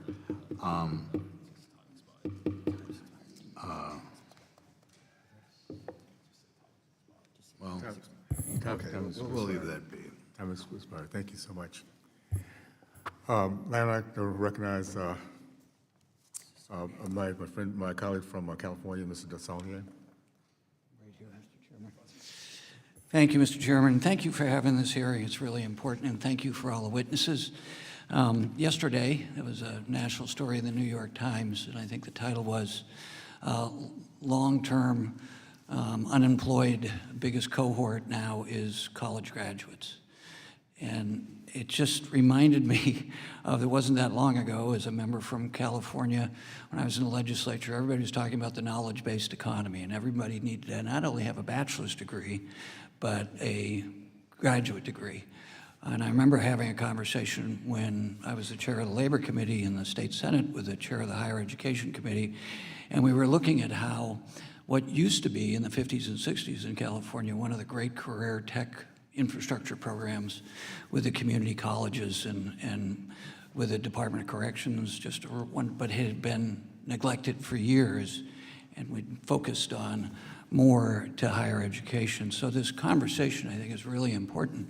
And things that Mr. Norcross said, just remembering how we had to rebuild career tech and going to lots of high schools and community colleges in California. So we get carried away sometimes with the marketing, and particularly for disadvantaged communities, it's a challenge. So, Ms. Layton, I want to talk about Pell Grants. I've spent a lot of time on Pell Grants here, trying to make them based on merit and considering the demands on all of the people who should be in higher education, who choose it and have a career path. But for disadvantaged people sitting at places like Stanford, the University of California system, and kids can't get enough to eat or couldn't get housing. So we tried to make Pell Grants based on merit, but also based on need, so that the public would get the benefit of having really talented people get their degrees. So could you talk a little bit about how some of the changes we've made in the last few months make it more difficult to get people of merit who do have potential for really beneficial careers with an undergraduate degree or a graduate degree, how much more difficult have we made it for those folks? And particularly based on merit, less about anything else. And need. I'm sorry, could you clarify what you mean in terms of the changes that you're seeing? Are So in the big bill, I'll just say agnostically, Yep. it made it a little more difficult from my looking at, for this cohort of people, for a variety of reasons. But just analytically, trying to make sure the best and the brightest actually get access, and where federal grants and loans come into play in that regard. I mean, I think the truth is it's going to make it less affordable for low-income students in terms of, I think we've seen, at least with some of the loan changes, we've seen a streamlining of some of the repayment plans, but I do think there's a system in which now low-income students are going to pay more. And so I don't know enough in the data to sort of see, you know, the sort of talent distribution amongst those individuals, but I think we have to assume and we have to believe that, I think to Justin's point earlier, anybody who wants to go to college and complete college and succeed should be able to go, and it should be affordable, and I think the federal government has a really important role in that. I was a Pell Grant student. I went to a community college, and then I transferred to a four-year. In fact, it was, I think Ms. Bonabinci is gone, but the combination of federal aid, grant aid, work study, along with lower costs at the state level and some additional funding allowed me to get out with very little debt. And students don't have that option now. They didn't, it was harder a few months ago. It's going to be even harder going forward with the implementation of this law. Yeah, and again, in California, the community college system, getting an AA and then going on and get a bachelor's degree, was Pat Brown's vision, has really worked out well for the public. How about the disabled community? I spent a lot of time with the disabled community. They have a harder time getting through and getting jobs. How might that community be impacted by some of the changes, or just in general? So my work hasn't focused specifically on students with disabilities, but I think that we know that when information is unclear or when support is cut, when there's less investment, it always harms the students who have the most barriers. And I think students with disabilities face additional barriers. So I think the same reforms that will help students, like clear information, stronger Pell Grants, affordability guarantees, are especially important for people with disabilities. Just a brief observation. When we were having problems with some colleges, particularly for-profits, my predecessor, whose portrait's up here, and we worked together both in California and here to make sure that the marketing was accurate, so that they wouldn't get state loans in California if you were advertising an 85% opportunity to get a chef's job or something. And it worked. Got a lot of those people who are abusing the federal and state loans out of the business. So with that, I'll yield back. Thank you, Mr. Chairman. Thank you. Now I'd like to recognize my colleague from Missouri, Mr. Onder. Thank you, Mr. Chairman. And thank you to all the witnesses coming before the subcommittee today. Most parents' number one savings priority is college tuition, yet 3 out of 10 parents say they're unsure of what the final sticker price of college would be. I imagine it's actually higher than that. In recent years, parents have been taking out more loans and even dipping into retirement savings to send their kids to college. But unfortunately, there's little incentive for institutions to provide a good faith net cost estimate because they fear that doing so will drive families to a more affordable school. Institutions are under significant pressure to do whatever they can to generate more revenue and often resort to unethical tactics described by our witnesses today. According to the GAO, only 9% of institutions provide accurate net cost estimates in their financial aid offers. In 2008, Congress tried to address this price transparency problem by requiring all institutions to post a net price calculator on their website. Dr. Gillen, when the law was passed, it seemed like the net price calculator requirement was an important step toward transparency, but it has clearly been insufficient in this dysfunctional pricing system. What other reforms could help here? Yeah, absolutely. So I think the initial law was good. There was a long lead time. I think it was about 3 years from when the law was passed to when the schools had to comply. And then when we saw what they did They were all using different formulas, so they were all calculating, some were including loans, some weren't. And so these are basically not comparable across institutions for the most part. And they were also tended to be pretty difficult to find. And so I think addressing that, making it more standardized and more easily usable, I think would go a long way to fixing it. And I don't want to put a one-size-fits-all solution on this. So like, I think we should have a universal methodology one, but I think we should also allow the colleges to say, okay, but this is what is unique about Grove City, or this is what's unique about my institution, that this universal methodology doesn't fix, and here's what we think the real number is. But they have to report the kind of comparable one, and then they can make their case for why that doesn't fit for their particular institution. You know, I found your testimony about the three different types of goods. You said search goods are like buying, you know, light bulbs at Walmart. Is it experience goods like Yes. restaurants, and then credence goods? What's a credence good? So credence good is basically you don't know even after you purchased it if Yes. it was what you got. Yeah. Like realistically, like I don't know if my college education paid off until I'm like retired. Yeah. Like I'm sitting on my porch drinking iced tea, and like then I'm like, you know what, that was a good idea. I'm glad I did that. Like, but It really is like that. Yeah, It yeah. really is like that. Yeah. And so Lifetime earnings. That's what's different. As an engineer versus a poli-sci major. Okay, got it. You know, and I just can't help but to think, especially in this day and age, how many parents sent their kids off to school, and those kids got radicalized. Sometimes the universities, the colleges contributing to that radicalization, and sometimes even cut off their parents. No longer wanted to talk to people like them, usually meaning a MAGA Republican or some such things. I just think we place a lot of trust in institutions of higher education, and we get very little good faith back in return in the financial aspect or in the intellectual development aspect. Mr. Wishing, yeah, Grove City, we only have a minute left. I mean, Grove City College, it sounds like it's doing exactly what we would want a college to do, give an actual price, and then produce outstanding outcomes. 96% of your graduates employed or enrolled in a graduate student within 6 months. What do you attribute this success to? Well,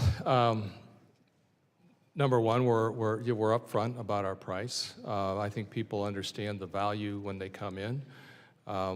We don't pull any punches about the rigor of Grove City. You've got to work hard to get a degree at Grove City. Employers know that. We generally attract families with students of families that have good values. They've got a good work ethic. They have to work hard at Grove City, and they've learned a lot. They're well prepared. But when they graduate, they don't leave those values on the graduation stage. That's all the companies are looking for. People are going to put in a hard day's work. They're prepared to do the job, and that's what we graduate. Well, thank you. I yield back, Mr. Chairman. Thank you so much. I'd like to now recognize my colleague from Connecticut, Mr. Courtney. Thank you, Mr. Chairman, and thank you to the witnesses. Again, your testimony was really interesting, good reading, and obviously this is an important topic. The topic of the hearing, which is no more surprises, you know, when you talk about higher education, there's lots of surprises, and in fact, one of them happened while we were on recess, where on August 1st, the Department of Education announced that student loans that are in forbearance are now going to have interest accrual reinstated, which again, there was no heads up, no warning from Secretary McMahon. There was an article which AP and at News Nation actually reported that student loan payment pauses have doubled since last year. Again, we're talking about a universe of student loan borrowers in this country of 43 million Americans.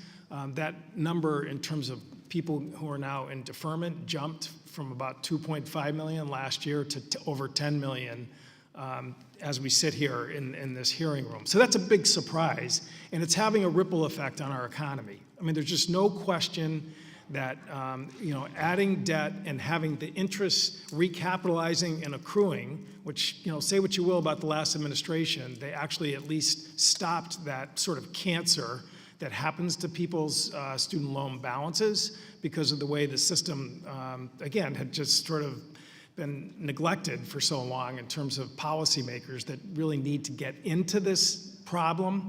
And clearly having accurate pricing and real pricing for families is a very laudable goal. And I think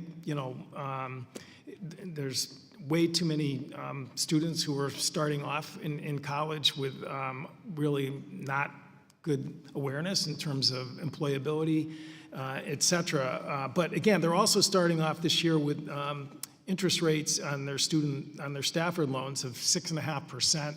Parent Plus are back up in the 9% range. Again, we went through a low interest rate environment for a while. That's now a thing of the past.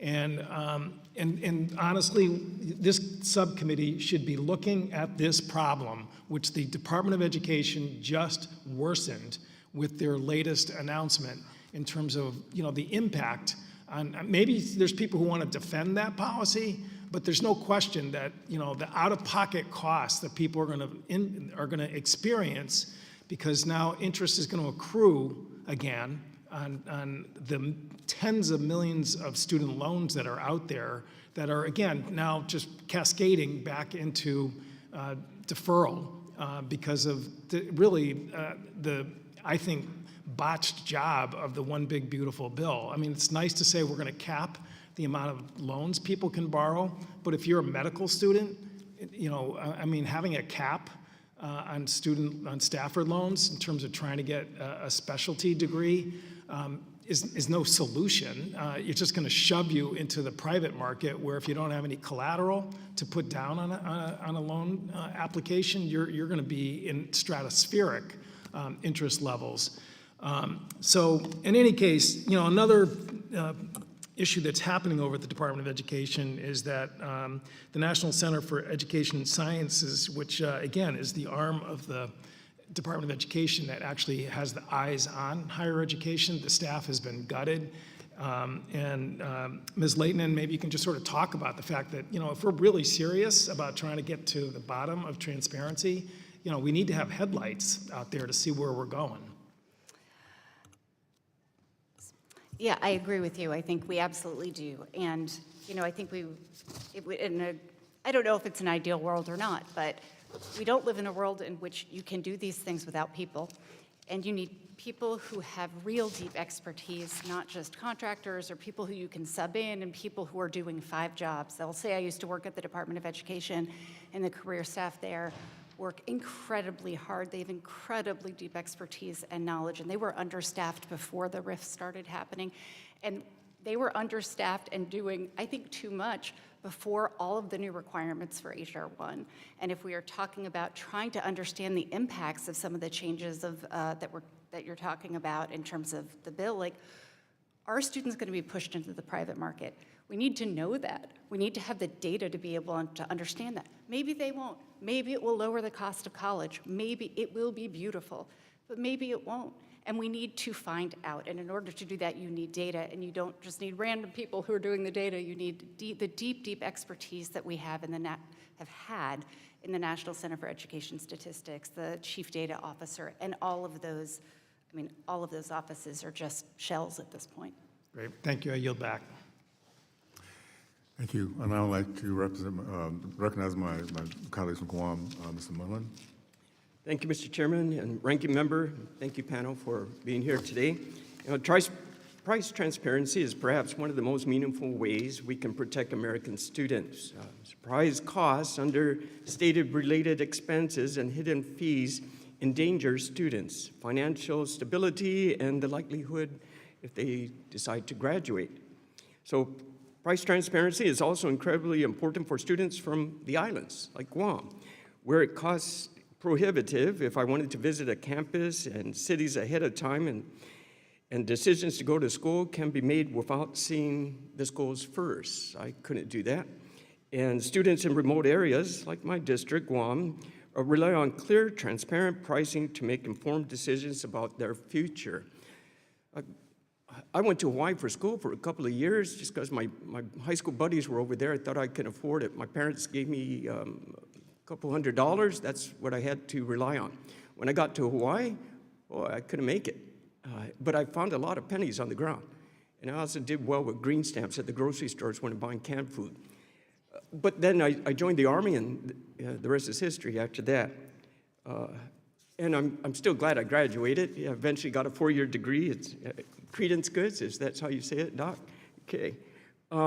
So my first question is for you, Dr. Gillen. You argued in your testimony that higher education doesn't function like an ordinary competitive market, and colleges often compete for prestige in their fields. What effect does subsidy and prestige-driven spending have on students like us from Guam or the rural areas, and who may be navigating to the college market for the first time? Yeah, that is a great question, because we actually see a very different effect with subsidies in higher education than we do in other industries. So like if you guys decided to subsidize like bread or something, we wouldn't expect for the price of bread to just increase. But there's pretty strong evidence that's what we do see in higher education, is that the availability of these financial aid programs actually lead the schools to charge more. And it's because we're stuck in that credence good model that we're seeing that impact. And so I don't want to oversell it. It's not a one-for-one thing. So if you provide $1 more of aid, it's not like they raise tuition by $1, but it's not zero either. And so there's a bunch of scholarly studies that tend to find it somewhere between like 40 and 70 cents is the increase in aid. And every once in a while you do see one that does see a full $1 increase. But yeah, and that is a very bizarre result that we don't see in other industries. And it's entirely because we're in this strange, bizarre competitive environment in higher education that subsidies work differently in this industry than they do in others. Thank you. Another question for you. You also talked about price discrimination, and just give me a little bit more about disproportionate impacts for, again, the lower middle class income communities.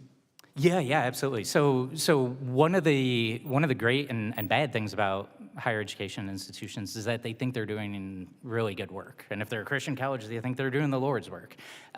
So they don't exactly feel bad about extracting more resources from students and parents.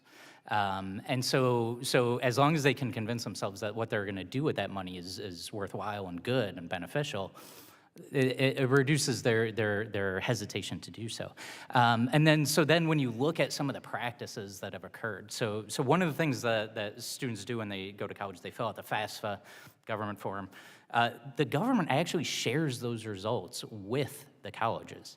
And not only do they share like the headline numbers, they share, parent income, parent assets. Like these colleges know more about the students and the parents' finances than the IRS does. Not only that, they also, on the FAFSA form, you also list the colleges that you want to share the results with. And colleges will look at the order you rank them in that list on the assumption that you're going to rank your top school first. And so they'll adjust their financial aid offers based on where they show on that list. They're like, okay, if you apply to Duke, and I'm University of North Carolina, but you rank Duke #1, I might adjust to the financial aid that I offer you to either entice you to enroll, or basically say, oh, you're a lost cause because you're going to get into Duke and go there. And so the level of detail that the colleges at the top end, like community colleges are not doing this, open access institutions not doing this, but at the top end, the level of detail of price discrimination that they engage in is shocking. Thank you for your answers. Thank you, panel. Thank you, Mr. Chairman. You go back. Thank you. I'd like to now recognize the ranking member for the full committee, a colleague from Virginia, Ms. Scott. Thank you. Thank you, Mr. Chairman. Ms. Leighton, you mentioned the gentleman from California talked about inflation of the sticker price. You said there's a lower price. Can you say what the lower price inflation, to what people actually pay inflation has been? Has that been closer to regular inflation? I don't actually remember off the top of my head. It certainly has been increasing at a much lower rate than the sticker price. Okay. And I'm looking at Andrew to see if you remember. Sorry. So I think you're talking about net price versus sticker price. Right. And you can adjust both of those for inflation. But yeah, so net price will always be lower than sticker price. And so like at community colleges right now, like the average tuition sticker price is $4,000, but the average net price is actually minus $700. Because students get Pell Grants and they use some of it for housing. So like there's differences like that. Thank you. Ms. Layton, you mentioned a couple of times about medical school. It's more difficult because of the big ugly bill. Why is it difficult? Specifically, why is it difficult to go to medical school? Well, medical school is expensive, and it's really expensive. And now with the new loan limits, you used to be able to have unlimited borrowing for graduate programs of all kinds. And we can talk about whether or not, well, we used to have unlimited graduate borrowing.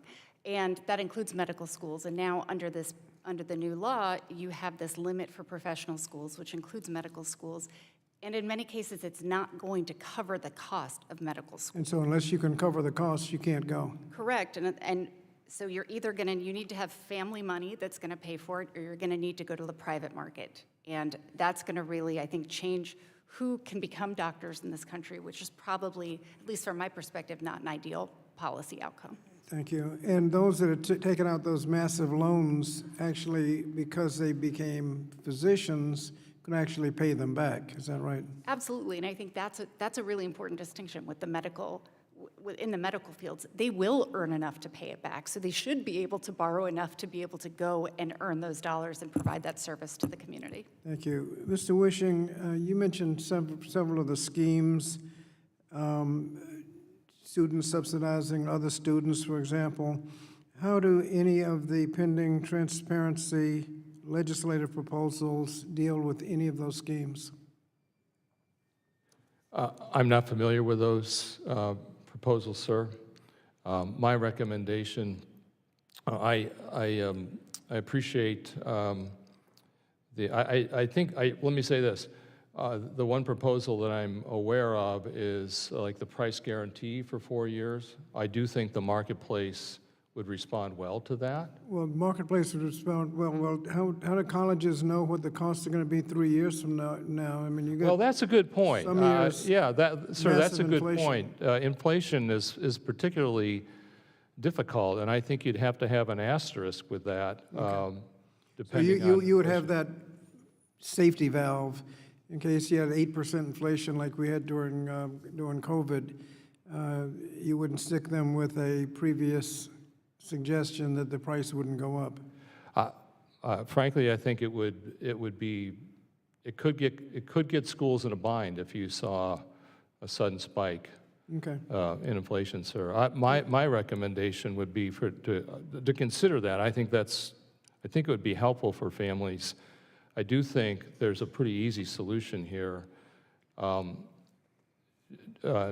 the cost of attendance, just have schools, and I think you guys have a lot of this information, by the way, but just have schools report their break-even cost. Well, I'm not sure that's part of a legislative proposal, but Okay. let me ask you another. We have a habit around here of having a proposal and then coming up with complaints and never showing how the proposal actually deals with the complaints.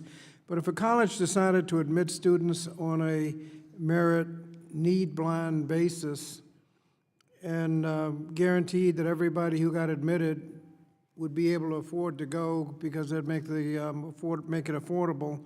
Some colleges, for example, say if you make less than $60,000, you can get in. How could you avoid that kind of scheme you've talked about?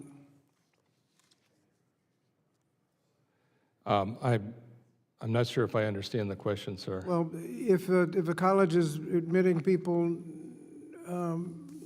need blind, Well, yeah, I think that's an interesting question. I do think in the case of Grove City, sir, we do want to know what students' need is, and we're very clear about trying to help students fund that need.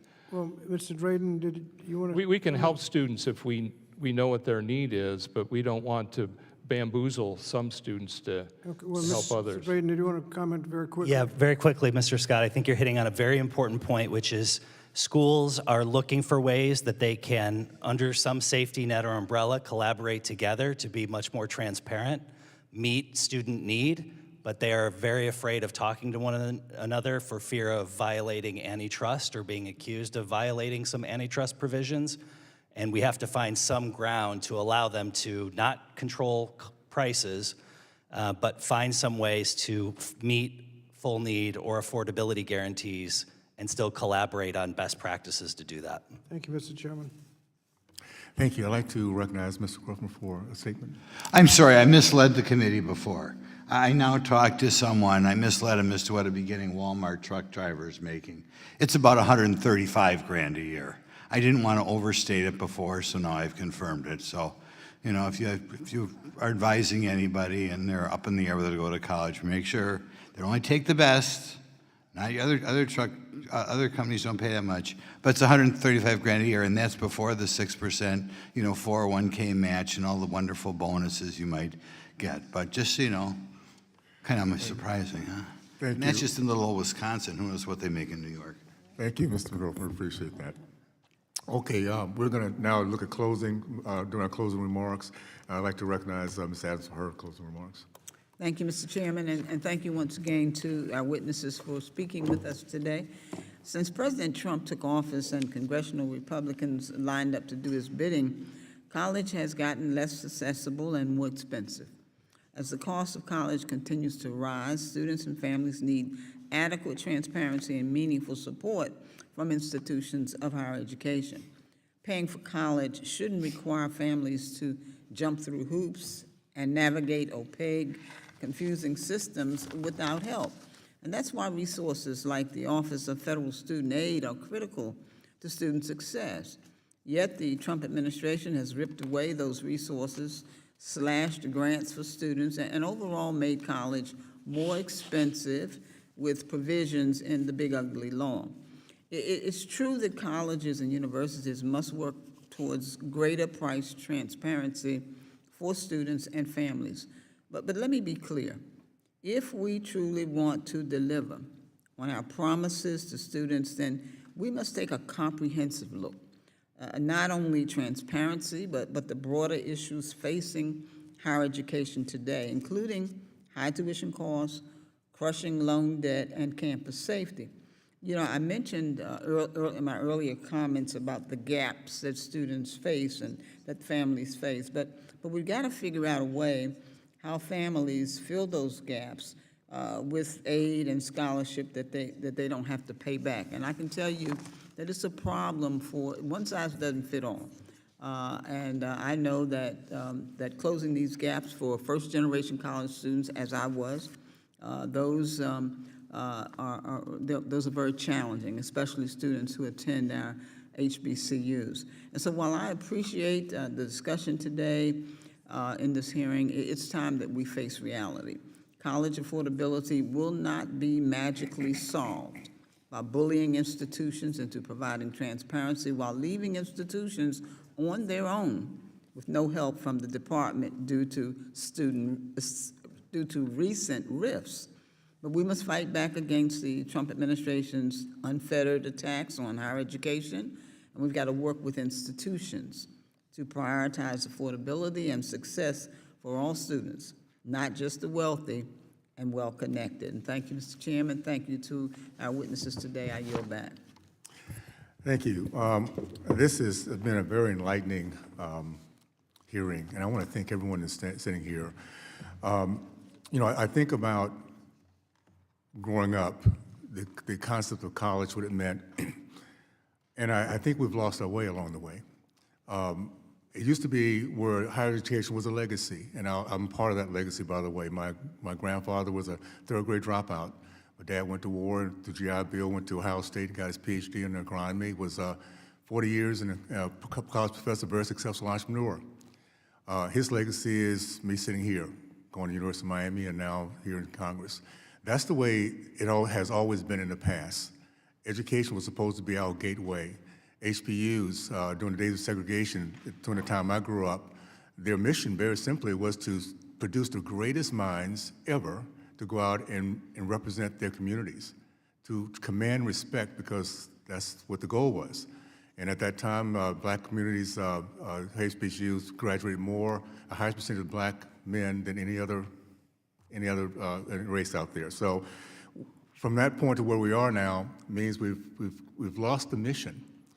And it's time for us to bring back somewhat ethical, the idea of the product should be our kids, not the institution, not to bloat our bureaucracy with a lot of people making a lot of good income. It should be, what is the mission to make our country the greatest in the history of mankind?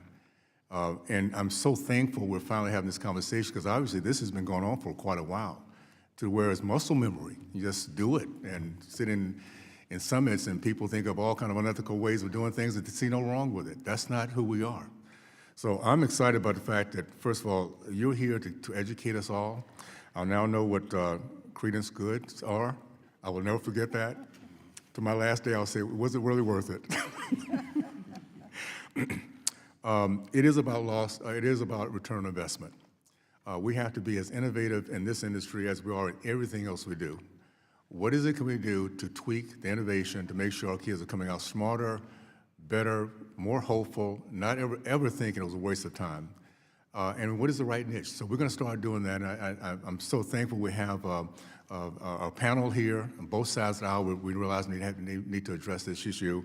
We're going to lean in very hard. I think if I can just make one last ask, I think we have a very innovative legislative body now, House, Senate, and the President. We want to get this right.